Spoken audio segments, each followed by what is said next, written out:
Hello दोस्तों, episode की शुरुआत में हमें सेबा और माफुयू का फ्लैशबैक दिखाया जाता है। जब ये दोनों बच्चे थे तभी से इन दोनों का डैड डिसाइड कर लेता है कि इन्हें असैसिन बनाना है। इसी वजह से उनके डैड उन्हें डरावने पहाड़ों पर अकेला छोड़ दिया करते थे। माफुयू उस टाइम पर पहाड़ों पर अकेला रह जाता था। उसे कई बार चोटें लगती थीं, लेकिन जब भी वो मुसीबत में होता था तो सेबा वहां आ जाता था। माफुयू के हाथों में अक्सर चोट लगती रहती थी और उसे जर्म्स बिल्कुल भी पसंद नहीं थे। इसलिए सेबा ने उसके लिए एक स्पेशल शूज बनाए थे जिनमें नाइफ लगे हुए थे। माफुयू और सेबा ट्रेनिंग के बीच पहाड़ों पर तो चले जाते थे, लेकिन पूरा टाइम सेबा अपनी इन्वेंशन करने में लगा रहता था। माफुयू को सेबा की नई नई चीजें देखने में बहुत मजा आता था, लेकिन ये बात एक दिन उनके डैड को पता चल गई। उनका डैड गुस्से में आकर कहता है, ये सारी चीजें मुझे ट्रेनिंग एरिया में मिली हैं। तुम दोनों ट्रेनिंग के नाम पर ये सब कर रहे थे। सेबा माफुयू को बचाने के लिए सारा इल्जाम अपने ऊपर ले लेता है और कहता है, सब कुछ मैंने किया था, मैं ही खेलता रहता था। ये सुनकर उनका डैड सेबा को एक जोरदार स्लैप मारता है और कहता है, तुम अभी तक वेपन मेकर बनना चाहते हो? तुम मेरी बात नहीं सुनोगे? तुम लोगों के लिए वेपन्स बनाने के लिए नहीं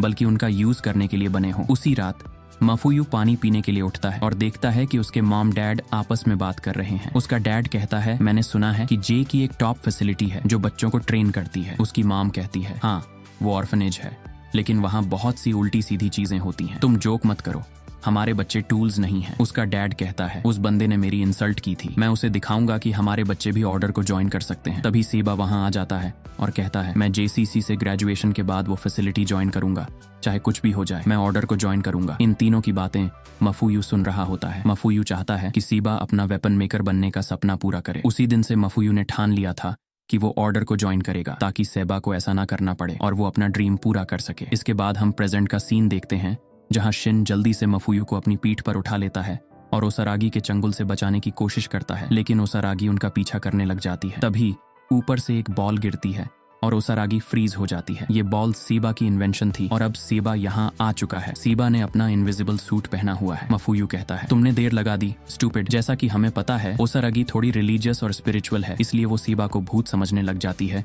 और हाथ जोड़ने लगती है। इसी चीज का फायदा उठाकर शिन और सेबा माफुयू को लेकर वहां से निकल जाते हैं। अब माफुयू, सेबा, काजी और शिन म्यूजियम में एक सेफ प्लेस पर छिपे हुए हैं और सेबा माफुयू की बॉडी से बॉम्ब निकालने की कोशिश कर रहा है। माफुयू सेबा से पूछता है, तुम यहाँ पर कैसे आए? सेबा कहता है, अभी हिलो मत। तुम्हें क्या लगता है कि तुम इस बम को अकेले डिफ्यूज कर सकते थे? इसी वजह से कशीमा ने मुझे यहाँ भेजा है। कशीमा का फेस सबको पता है, इसलिए वो खुद यहाँ नहीं आ सका। सुनो माफुयू, अब मैं तुम्हारी बॉडी से ये बॉम्ब निकालने वाला हूँ। मैंने कशीमा से ये सीख लिया है। बाहर म्यूजियम की सिक्योरिटी बहुत टाइट है, इसलिए अभी वो वहाँ से बाहर नहीं निकल सकते। थोड़ी देर हमें यहीं रुकना पड़ेगा। तुम्हें थोड़ा पेन होगा, इसलिए सह लेना। शिन घबराते हुए कहता है, थोड़ा जल्दी करो, 30 मीटर की दूरी पर एक वर्कर हमारी तरफ आ रहा है। माफुयू कहता है, सॉरी सेबा, मैं किसी ऑर्डर मेंबर को नहीं हरा पाया। सेबा कहता है, तुम पागल हो क्या? तुम्हें ऑर्डर ज्वाइन करने की कोई जरूरत नहीं है। हम अपनी फैमिली को छोड़कर यहाँ से भाग जाएंगे और कहीं पर एक छोटी सी दुकान खोल लेंगे। ये सुनकर माफुयू कहता है, लेकिन डैड हमारे पीछे आए तो? सेबा कहता है, तुम इडियट हो, तभी तो मैंने ये इनविजिबल सूट बनाया है।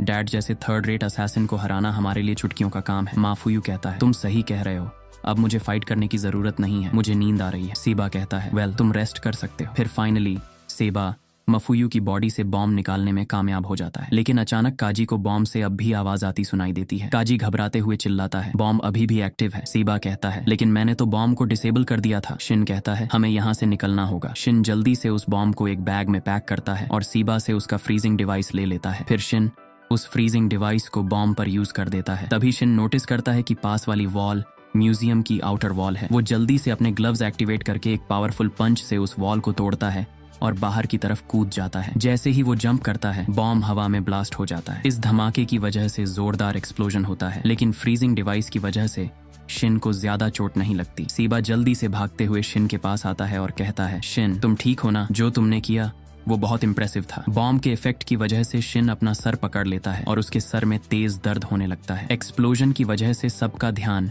शिन की तरफ चला जाता है। तभी पीछे से डिफेंस स्क्वाड का लीडर समेजिमा वहां आ जाता है और सेबा शिन को कैप्चर कर लेता है। समेजिमा की स्क्वाड के बाकी मेंबर काजी और माफुयू को भी पकड़ लेते हैं। तभी कंट्रोल रूम से सामेजिमा को मैसेज आता है, माफुयू के साथ जो लड़की थी वो भी सस्पिशियस है। सामेजिमा गेट बंद करवा देता है और सारे एग्जिट ब्लॉक हो जाते हैं। वो अपनी टीम से कहता है, सभी जे मेंबर्स को इन दोनों की अपीयरेंस के बारे में बता दो और जल्दी से उस लड़की को पकड़ो। अगर वो ज्यादा ट्रबल करे तो उसे वहीं पर मार दो। म्यूजियम के अंदर सभी लोग चिल्लाने लगते हैं, हमें बाहर निकालो, हमें लॉक क्यों किया हुआ है? अभी जो एक्सप्लोजन हुआ था, क्या वो किसी टेररिस्ट ने किया था? शिन समेजिमा से कहता है, उस लड़की को मत मारना, उसकी बॉडी में एक बॉम्ब प्लांट है। लेकिन समेजिमा गुस्से में कहता है, चुप हो जाओ, हम तुम्हारी बात नहीं सुनेंगे। तुम एक्स के मेंबर हो, तुम लोग चेयरमैन को टारगेट कर रहे थे ना, अब तुम सब पकड़े जाओगे, तुम्हारा खेल यहीं खत्म होता है। इसके बाद सीन म्यूजियम के फर्स्ट फ्लोर पर शिफ्ट होता है।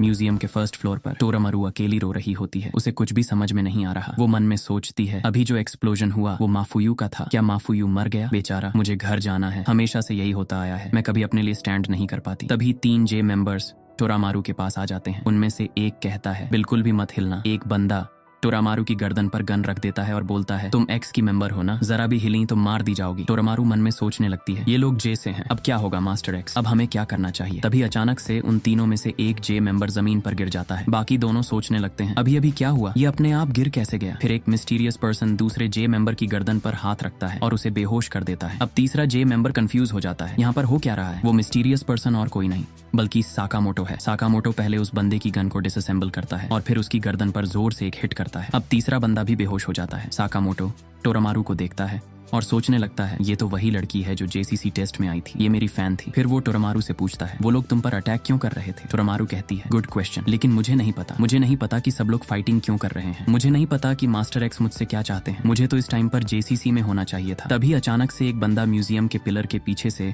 साकामोटो पर गोली चला देता है। साकामोटो चौंक जाता है और कहता है, अच्छा तो एक्स का एक असैसिन मुझे टारगेट कर रहा है। टोरामारू घबरा कर कहती है, साकामोटो तुम्हें मुझसे दूर रहना चाहिए, मेरी बॉडी के अंदर एक बॉम्ब है, मैं तुम्हें हर्ट नहीं करना चाहती। ये सुनकर साकामोटो गुस्से में आ जाता है और कहता है, एक बॉम्ब? उजुकी, तुम ऐसा कैसे कर सकते हो। साकामोटो टोरामारू से कहता है, हमें यहाँ से निकलना होगा। टोरामारू कहती है, ये इम्पॉसिबल है, एंट्रेंस सील हो चुकी है, मैं गिव अप कर रही हूँ। तुम्हें बाहर निकलने के लिए म्यूजियम के सारे असैसिन से फाइट करनी होगी। साकामोटो कहता है, कोई बात नहीं, तुम मेरे साथ रहो। टोरामारू मन में सोचने लगती है, ये बंदा तो सिर्फ एक मिडिल एज गाई है और कितना मोटा भी है। सॉरी साकामोटो, लेकिन मैं तुम्हारी फैन नहीं हूँ, मैं मास्टर एक्स की फैन हूँ। साकामोटो कहता है, एनीवे चलो यहाँ से निकलते हैं। इसके बाद हम एक असैसिन को देखते हैं जो टोरामारू पर नजर रख रहा था। वो एक मास्क मैन को इन्फॉर्मेशन देता है। उस लड़की के साथ एक मोटा आदमी भी है। मास्क मैन कहता है, उन दोनों को मेरे पास लाओ म्यूजियम में, मैं उनका इंतजार कर रहा हूँ। दूसरी तरफ साकामोटो टोरामारू को लेकर एक यूनिफॉर्म शॉप में चला जाता है। वो कहता है, तुम्हारी यूनिफॉर्म की वजह से सब तुम्हें पहचान ले रहे हैं। फिर वो अपना पर्स निकालता है और नई यूनिफॉर्म के पैसे देने लगता है। टोरामारू कहती है, साकामोटो तुम मेरी फिक्र मत करो, मैं मास्टर एक्स की फैन की तरह मरना चाहती हूँ। साकामोटो और टोरामारू अभी भी यूनिफॉर्म शॉप में हैं। तभी शॉप का कैशियर बैग देते टाइम अचानक से अपनी गन निकालता है और साकामोटो पर गोली चला देता है। साकामोटो सही टाइम पर बच जाता है और अपने हाथ में पकड़े पेन को कैशियर के हाथ में मार देता है। इससे कैशियर की गन गिर जाती है और साकामोटो फुर्ती से उसे छीन लेता है। तभी पीछे से 2 और असैसिन्स आते हैं और साकामोटो पर हमला कर देते हैं। साकामोटो कैशियर को शील्ड की तरह यूज करता है और अपनी गन से दोनों असैसिन्स पर गोली चला देता है। साकामोटो टोरामारू से कहता है, चलो यहाँ से निकलते हैं। अब साकामोटो और टोरामारू म्यूजियम के हिस्टोरिक असैसिन एरिया में पहुंच चुके हैं। तभी अचानक से मास्क मैन उन पर हमला कर देता है। उसके हाथ में एक लोहे की चेन है। मास्क मैन अपनी चेन घुमाता है और साकामोटो पर फेंक कर मारता है, लेकिन साकामोटो साइड में कूदकर हमले से बच जाता है। मास्क मैन कहता है, ये जगह मेरा घर है, यहाँ निंजा वेपन्स की भरमार है। तुम्हें पता है जापान का पहला असैसिन भी एक निंजा था। साकामोटो कहता है, इंटरेस्टिंग, लेकिन मैं भी खाली हाथ नहीं आया हूँ। साकामोटो साइड में रखा एक ईयरफोन उठाता है और उसे गोल गोल घुमाकर